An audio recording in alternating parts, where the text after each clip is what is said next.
Hello friends, welcome to breakout zone YouTube channel. Indian stock మార్కెట్లో ఒక కొత్త IPO రాబోతుంది. ఈ వీడియోలో ఆ ఐపీఓ గురించి మనం డిస్కస్ చేయబోతున్నాం. ఆ కంపెనీ యొక్క నేమ్ వచ్చేసి paramount speciality forging limited.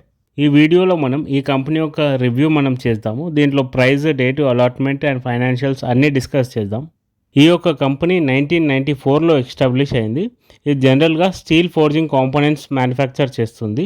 Different kind of industries అంటే petrochemical industries, fertilizer industries, oil and gas, nuclear power and heavy engineering ఇండస్ట్రీస్లో తన యొక్క స్టీల్ ప్రోడక్ట్స్ మ్యానుఫ్యాక్చర్ చేసి సప్లై చేస్తుంది. ఈ యొక్క కంపెనీకి 2 మ్యానుఫ్యాక్చరింగ్ ప్లాంట్స్ ఉన్నాయి. ఆ 2 కూడా మహారాష్ట్రలో లొకేటెడ్ అయి ఉన్నాయి. ఈ యొక్క కంపెనీ ఐపీఓ ద్వారా మనీ రేస్ చేయడానికి మెయిన్ రీజన్ వచ్చేసి ఈ కంపెనీ కొత్త ప్లాంట్ ఓపెన్ చేయబోతుంది. దానికి కావాల్సిన మిషనరీ అండ్ ఎక్విప్మెంట్ పర్చేస్ చేయడానికి అండ్ క్యాపిటల్ ఎక్స్పెండిచర్ కోసం ఈ మనీ రేస్ చేయబోతుంది. ఐపీఓ అప్లికేషన్ ఓపెనింగ్ డేట్ వచ్చేసి 17th September 2024 and closing date వచ్చేసి సెప్టెంబర్ 19th రోజున క్లోజ్ అవుతుంది. అప్రాక్సిమేట్గా 32.34 crores రేస్ చేయబోతుంది. ఇది ఒక micro cap company. Face value వచ్చేసి 10 రూపీస్ పర్ షేర్. ఈ ఐపీఓ ప్రైస్ బ్యాండ్ వచ్చేసి 57 నుంచి 59 వరకు వాళ్ళు ఫిక్స్ చేశారు. మినిమం బిడ్ ప్రైస్ వచ్చేసి 57 అండ్ మ్యాక్సిమం బిడ్ ప్రైస్ వచ్చేసి 59 ఉంటుంది. ఒకవేళ ఐపీఓ సబ్స్క్రిప్షన్ డిమాండ్ తక్కువగా ఉంటే 57 రూపీస్కి బై చేయొచ్చు. అదేవిధంగా ఐపీఓ సబ్స్క్రిప్షన్ డిమాండ్ చాలా ఎక్కువగా ఉంటే 59 రూపీస్ పర్ షేర్ పడుతుంది మనకి ఐపీఓలో. షేర్స్ యొక్క అలొకేషన్ రిజర్వేషన్ చూస్తే రిటైలర్ కోటాలో 35% రిజర్వ్ చేశారు. క్వాలిఫైడ్ ఇన్స్టిట్యూషనల్ బయర్స్కి 50% రిజర్వేషన్ ఇస్తారు.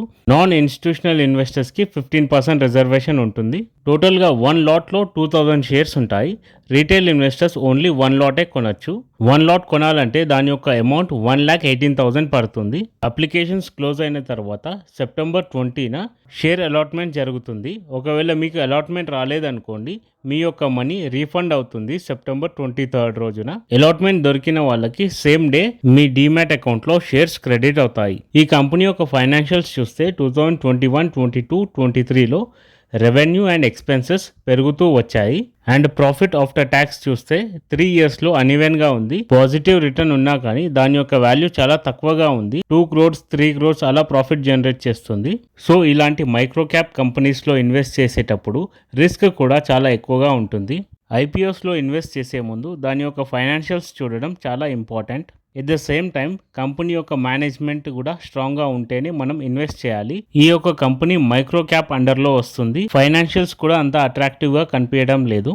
సో లిస్ట్ అయ్యే ప్రతి ఐపీఓలో మనం ఇన్వెస్ట్ చేయాలి అన్న ఆలోచన ఉండకూడదు.